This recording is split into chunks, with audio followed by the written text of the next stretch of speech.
Welcome to the Running Court. My name is LD Valencia, independent author, teacher, and podcaster.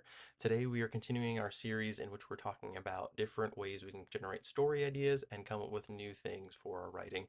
Now, today's might be a little controversial, might be a little weird, but it's something that I've actually done that I really found a lot of value in, and that's playing games, and specifically TTRPGs, playing different TTRPG systems and settings and games to what kind of flush out story ideas.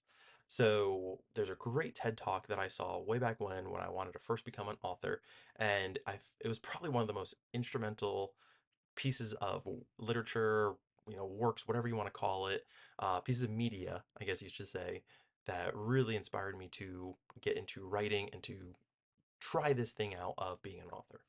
So in this TED Talk, he talked about how a lot of the greats cut their teeth on D&D back in the day. A lot of great screenwriters, authors, artists, other people, other creatives kind of got their start playing Dungeons and Dragons. And I was like, okay, cool. I'm going to try this out. I'm going to play this TTRPG.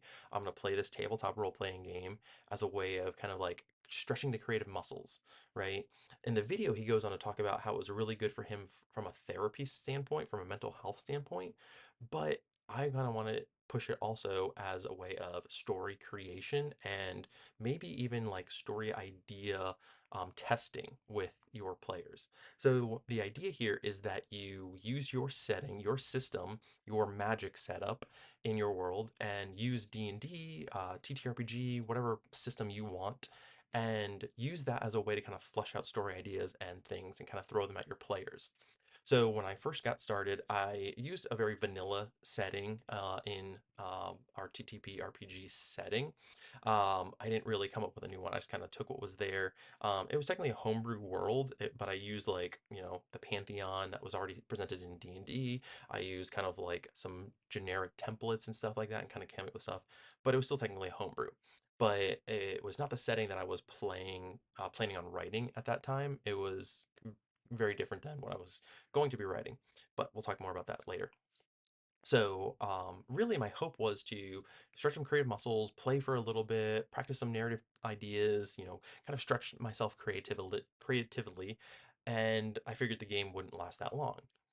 I was way wrong because we ended up playing for like 5 years. And we had some guys drop out, we had some people join, we had some people um, leave because of work things. We had some people jump in that like were fresh to D&D and D and they kind of wanted to jump in. We had some people that were um, wanting to try this out but didn't have a game set, so they wanted to dive in. And so we ended up playing for 5 years, and it inspired my buddy Jordan to eventually start the podcast game that we're playing in right now, and I play in as Dindel Valian, my character, and it inspired me to start my second fantasy series. So I have a dragon fantasy series that's coming out hopefully this year, and it's based off of the world that I created in this D&D game that I play with my buddies. And it was a really, really great way of testing and learning, stretching creative muscles. There are so many skills that DMs, Dungeon Masters, have that translate to writing, the organization, the note taking, the world building. There's so much that goes into it. And it doesn't just apply to fantasy, it could apply to, for really any fiction. If you're writing obviously nonfiction, that's not going to apply. So if you were writing fiction, so sorry, this probably won't be the technique that works best for you. But if you're working on some sort of fiction, especially if you're something that's fantasy, sci-fi related, you could totally do this. This is something that could work for anybody that's working in some kind of fiction setting. And it's a really fun way to kind of test some ideas, test some story elements, and see how they go. I'm doing this right now with some buddies. We're playing in a play by post game, which is we use a platform where we post what's happening and then the characters will react to it. And it's a really fun game. I'm using the setting that I'm writing in now.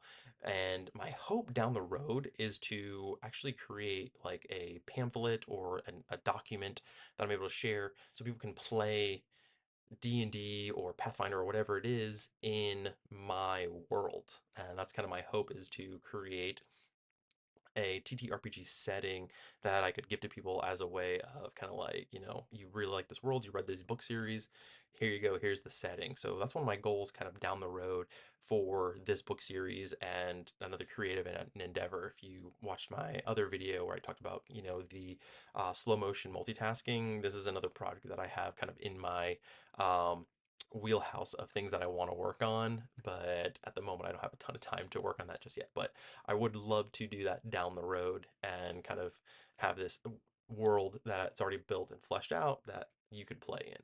So hopefully this is something that you resonated with, something you might even want to try out, and maybe you don't want to necessarily be the DM, maybe you're not ready for that endeavor. Maybe you want to play in a game first and see how it is. Maybe you want to do a couple one shots and just a couple games here and there to kind of test some things out.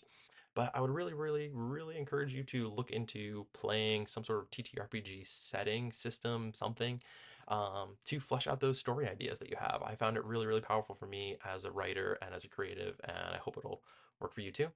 So I'll catch you guys next time in the writing corner. I've LD Valencia signing off.